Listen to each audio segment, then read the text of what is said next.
चलिए अब आगे बढ़ेंगे। खबर आपको बताएंगे, अयोध्या से चढ़ावा चोरी मामले में एसआईटी की जांच तेज हो गई है।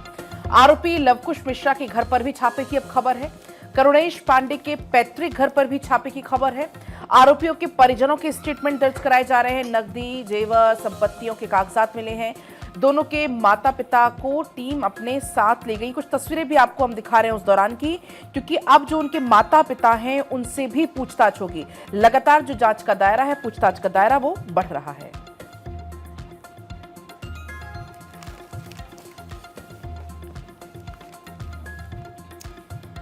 तो देखिए, चढ़ावा चोरी मामले में एसआईटी जांच भी तेज और एसआईटी को अहम साक्ष्य मिलने की जानकारी भी सामने आई है। ट्रस्ट के 5 साल के ऑडिट की जांच होगी और जेवरात के ऑडिट की भी पड़ताल होगी। मामले में एसआईटी 15 जुलाई को रिपोर्ट सौंपेगी।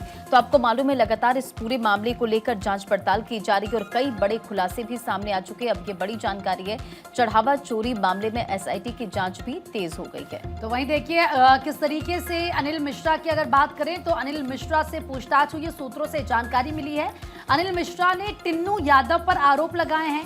किस तरीके से गणना कर्मी टिन्नू के इशारे पर काम करते थे, ये कहा गया है। तो वहीं अनिल मिश्रा ने खुद की भूमिका नकारी है। निगरानी में चूक की बात अनिल ने स्वीकारी है। अनिल मिश्रा कई सवालों पर चुप भी रहे हैं। गोपाल राव से भी जल्द पूछताछ संभव मानी जा रही है। तो इस पूरे मामले में जांच का दायरा लगातार बढ़ रहा है। एसआईटी को 15 दिन और अब मिल गए हैं जांच के लिए। इस बीच एक और नया खुलासा होता है। पुलिस ने आरोपी अविनाश शुक्ल के ठिकाने से रामराज कोष लिखा हुआ एक संदूक बरामद किया, जिस पर पेटीएम का क्यूआर कोड भी लगा हुआ था। यह संदूक उस योग केंद्र से मिला है जहां पर अविनाश पिछले 10 साल से रहता था। और इसी बीच यूपी सरकार ने मामले की जांच कर रही एसआईटी की टीम के कार्यकाल को अभी 15 जुलाई तक के लिए और बढ़ा दिया है। सभी पहलुओं पर जांच की जा रही है। नीलेश इस बीच मेरे साथ जुड़ चुके हैं फोन लाइन पर। नीलेश, लगातार चूंकि जांच आगे बढ़ रही है, खुलासे हो रहे हैं, अब एसआईटी को 15 दिन का समय मिल गया है और ये जो आरोपी है इनके अब माता पिता से भी पूछताछ हो रही है। समय सीमा पूरा हो रहा था, इसी बीच सरकार ने उनका 15 दिन समय बढ़ाया है। जाहिर सी बात है कि जब एसआईटी का 15 दिन का समय बढ़ा है तो जांच का दायरा भी बढ़ेगा और पूछताछ का दायरा भी बढ़ेगा।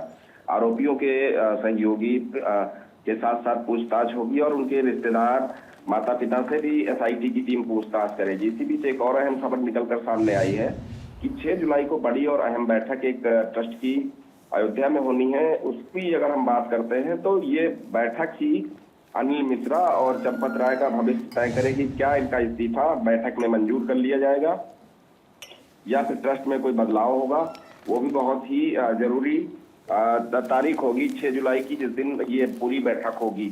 अगर हम इसमें देखें तो अनिल मिश्रा के इस्तीफे पर अंतिम निर्णय ट्रस्ट के वलाद के अनुसार वोटिंग से होगा, जिसमें 1/3 वोट इनके खिलाफ अगर होगी तभी जो है अनिल मिश्रा को हटाया जाएगा।